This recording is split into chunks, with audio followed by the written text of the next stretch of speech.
what it is. So today's video, I want to just give a disclaimer. It's going to be heavy.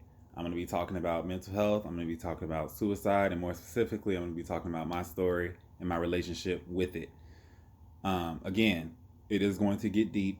I'm going to be telling truths. I'm going to be touching on it in a way where I'm not going to be beating around anything, because I've realized now that mental health is nothing to beat around. You have to talk about it. You have to deal with it. You have to heal. And if you don't, it will literally eat you alive. So, again, it will get heavy. It will get deep. It might trigger you. That was my warning. If you are not able to deal with that, you don't think you will be able to deal with that, that's fine. Leave the video and go do something that makes you happy. I just want to get that out. So, I'm going to start by saying mental health has always been something that I have struggled with.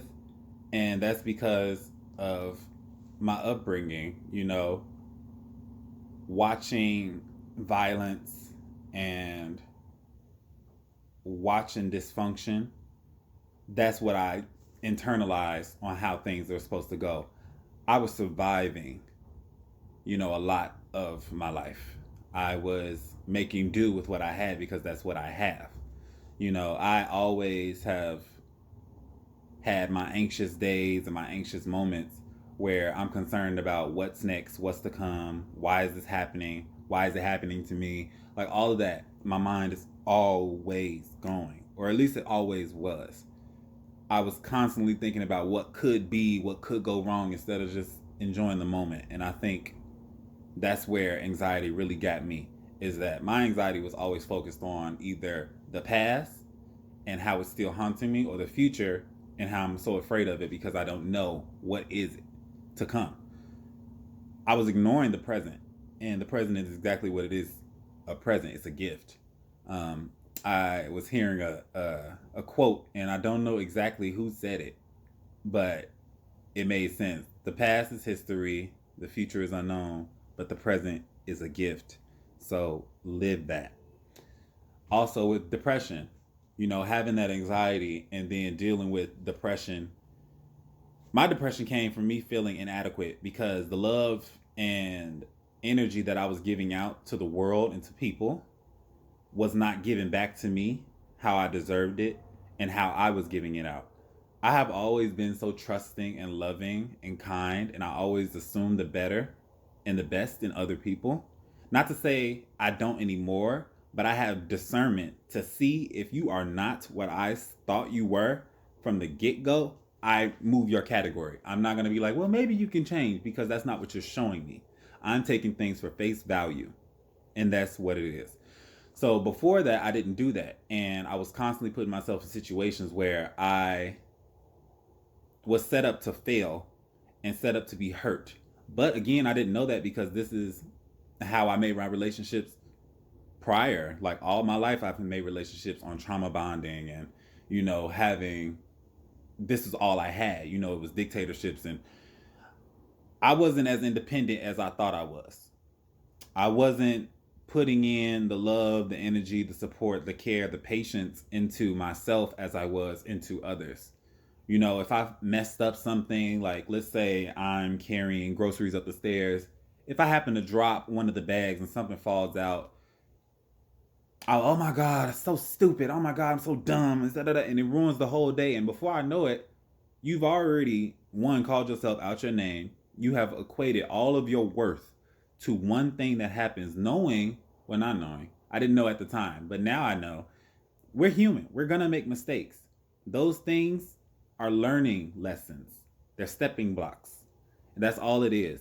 I'm still everything that I love. I'm still loving. I'm still caring. I'm still compassionate. I'm still amazing. I made a mistake, but I wasn't able to see that. So with that cloud and that judgment over myself, and to have other people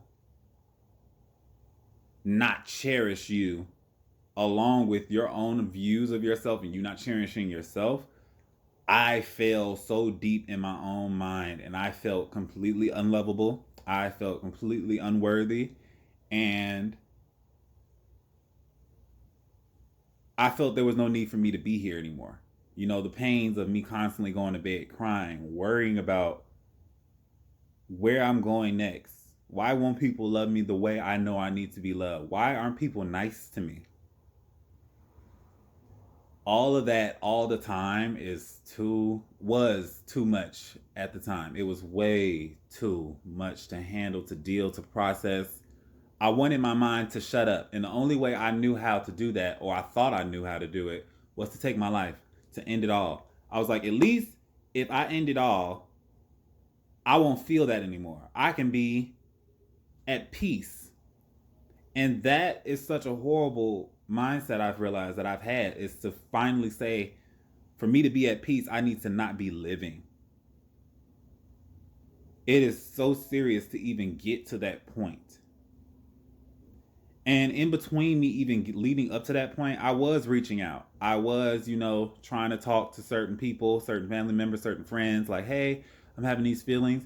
And I was often met with resistance. Oh, you can't have depression. You can't have this. You don't have any bills. What do? You just go to school. I take care of everything. You don't have this, you don't have that. And the point is completely missed. So it's not like I didn't try. And I can't even be mad at them for that, because they didn't have that. They didn't have an outlet. No one talked about mental health around them. So they're just doing what they know. Like, oh, I didn't get a chance to do that. That didn't exist around me. I just had to deal with whatever I had to deal with. So you're being extra. That's how they see it. But that's not the case. And I know I say this a lot now, and it's really sticking with me, and I feel like I'm just going to always be saying it, is what other people did to me and what they said had nothing to do with me, including them saying that my problem, my depression, my anxiety was not real. That had nothing to do with me. That shows where they were at the time in their processing in their mind, that those things didn't exist, because that was not taught to them. That was not accessible to them. Moving on, it got so bad leading into sophomore year of college, and now I'm at a PWI. They were extremely racist. They were homophobic. Things were swept under the rug. It was very cliquey. I was uncomfortable. I was internalizing everything. Like, I had to do something, or else it was going to all end. But again, I was so stuck and like, well, there's no point in trying anything because everything's already bad now. I might as well end it all. And to make a long story short, I could not be here right now telling you this story if I was successful in the multiple times I have tried. I've tried to take my life multiple times. And each time either failed or I was not successful in completing it. And I'm so grateful for that now, because that was my internal, that was something higher than me knowing that there's more. I internally felt there's more. There has to be. This cannot be. And I got into a place where now I'm able to see, like, it's so much rain and lightning and storm. There has to be sun. It cannot always be night. um, and I'm holding on to that. I felt horrible each time I even thought about doing it. But again, I'm not thinking about anybody else, because it's not anybody else's problem. It's not about you that I wanted to kill myself. I wanted to take myself out of the pain I was feeling from the things I've been through, from the things I was told. It was all too much. And then the people I had surrounding me, they were not either willing or able to show me that love, that support, that kindness that I needed to get me out of that.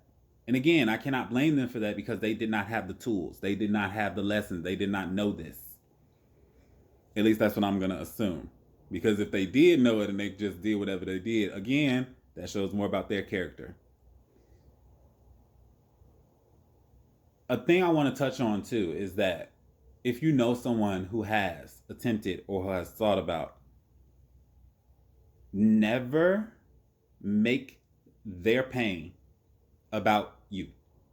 When I attempted and I told my counselor the first time was in high school, I told my counselor, and I didn't even know that it was a thing where you tell the counselor, because they always tell you like, oh, everything is staying between me and you in this office. I am here for you. You are just going to be here, and I'm going to just give you all the guidance you need.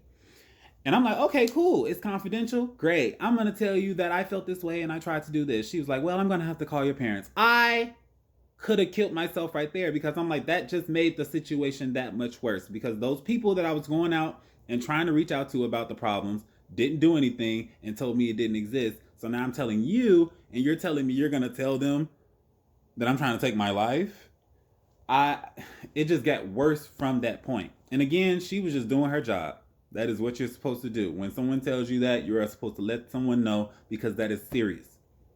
And I realized she did the best thing that she could have done. She didn't want me to die. She didn't want that to happen, and she immediately stepped in. And she said, somebody needs to know, somebody needs to watch him, because this is unacceptable. So I appreciate that.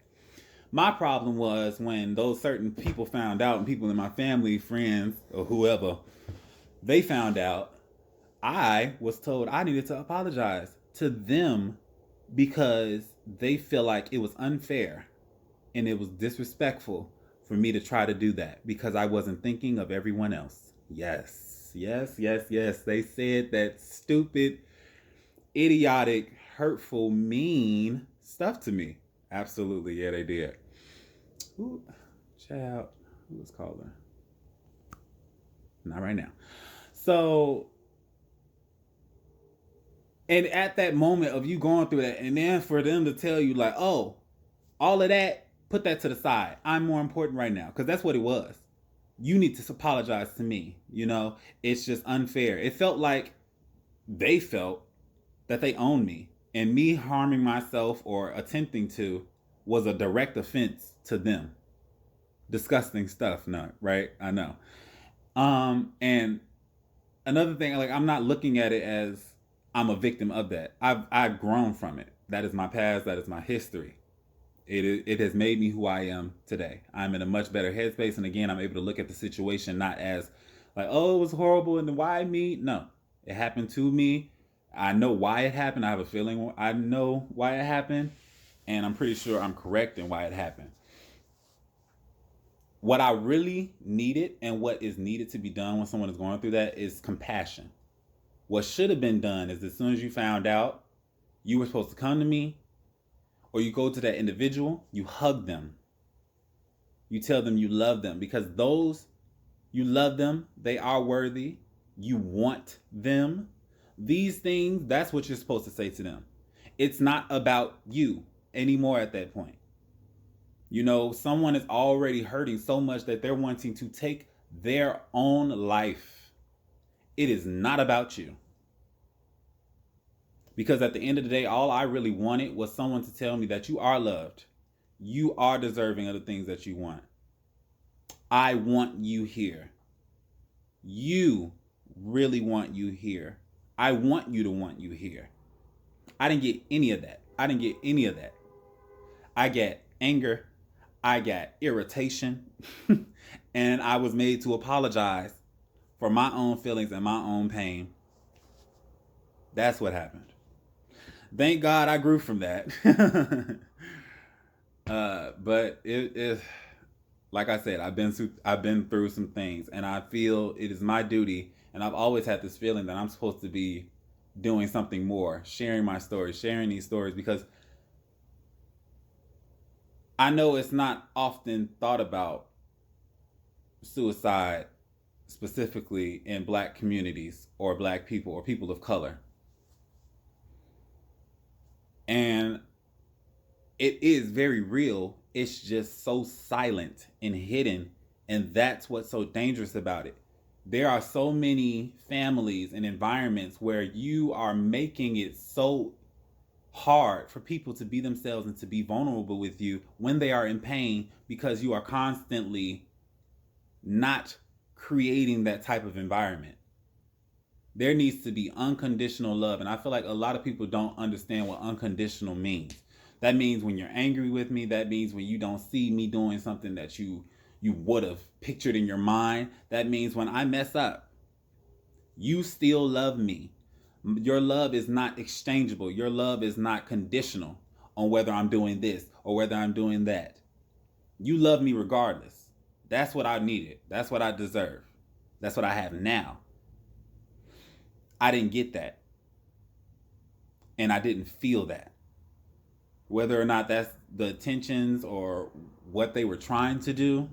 Again, because I cannot expect, and I couldn't expect, but I wasn't able to see it. I see it now. I cannot expect someone to give me what I need when they did not get what they needed. When they don't know what half of the stuff I'm trying to bring up to them is even about.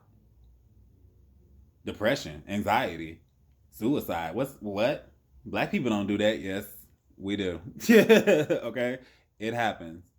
Living testimony. After I did that thing in high school, got over it. Well, not got over it, but like I healed from it the best way I knew how to in that time period. Getting into college, junior year, I started medications, antidepressants, and they're supposed to help bring up the serotonin in your brain, which is the happy, hormone that goes in your brain that makes life not so bad. And that was another thing that I was met with resistance. I know it's very taboo to even be talking about mental health and medicine because then you're automatically labeled crazy. You're automatically labeled, someone who can't take care of themselves and who's being extra and you can't handle. That is such bull. And do not let anyone tell you you are weak for getting better, for doing better for yourself. Again, it's all projections. And again, maybe their intention is not to hurt you, but they did. Or they're saying things that are disrespectful and hurtful in that instance. But they don't know. They never had it. They weren't allowed to. It wasn't talked about. It was silenced.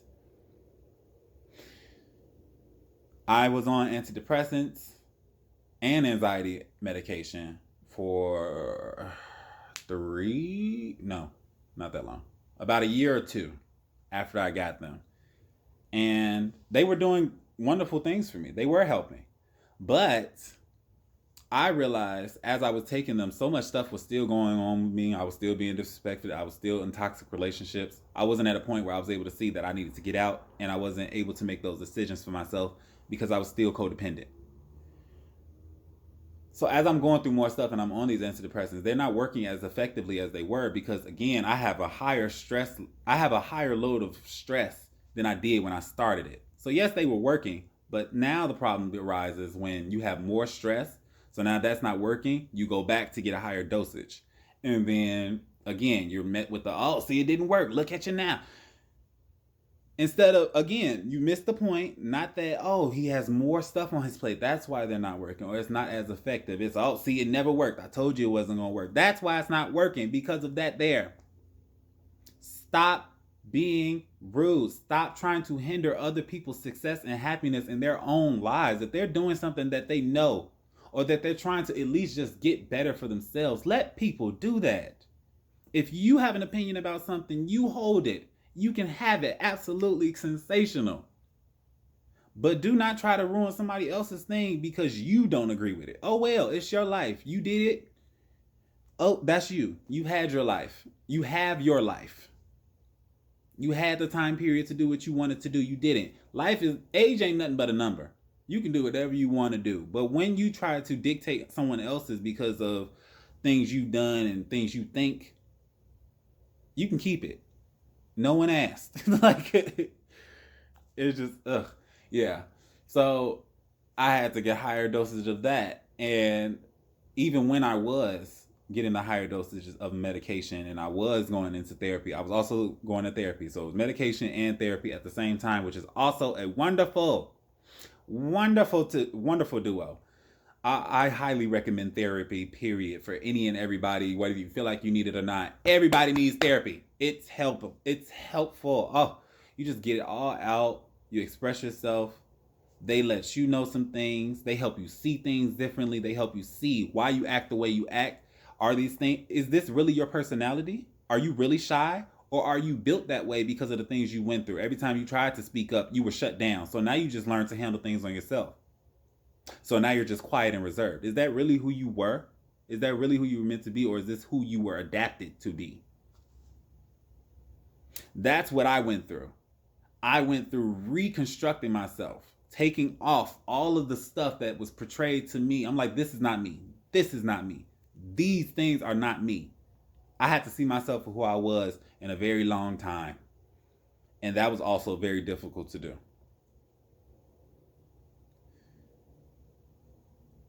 My mental health journey has been ups and downs. And it has been really high highs and really low lows. And I think, and I know that I'm in this place that I'm in now where I'm able to talk about it and be happy about it and know that it was worth going through because I'm so much better now.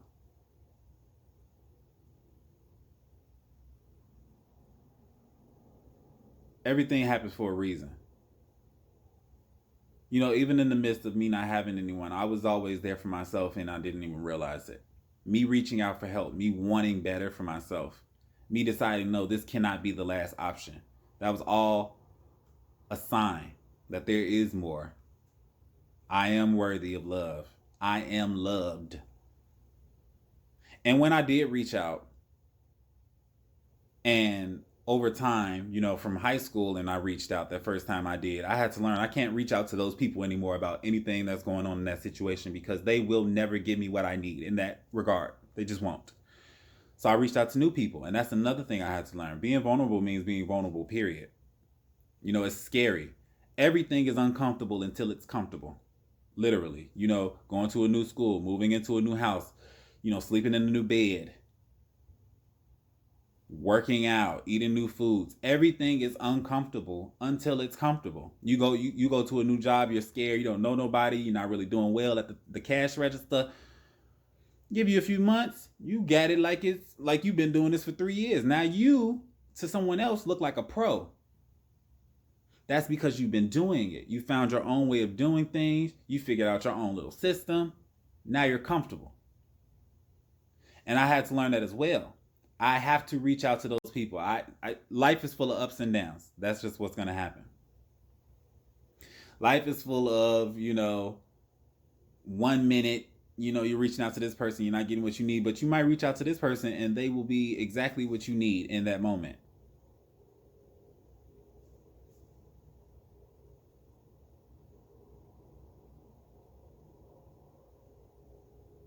I don't know if I have a conclusion to this video. I definitely know I dropped some gems in here though. And I really hope that after this,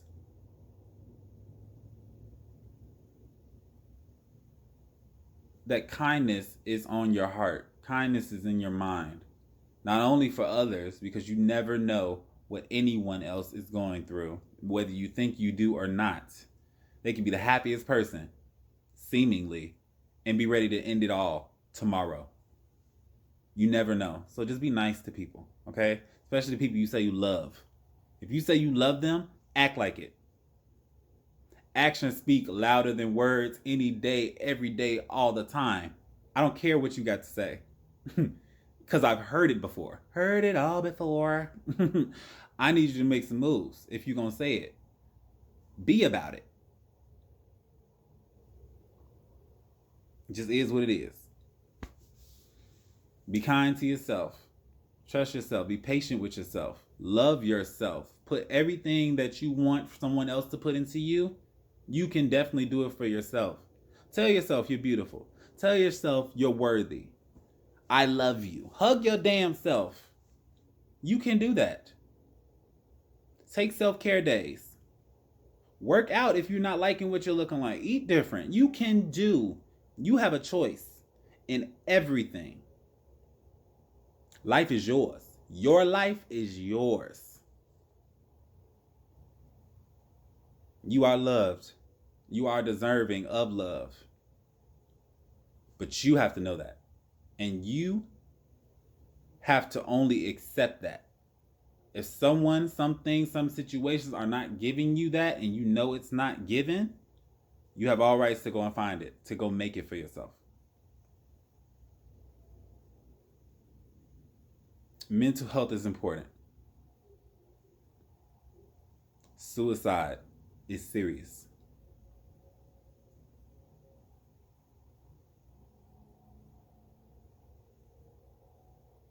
Just be better for yourself and others. Take care of yourself today.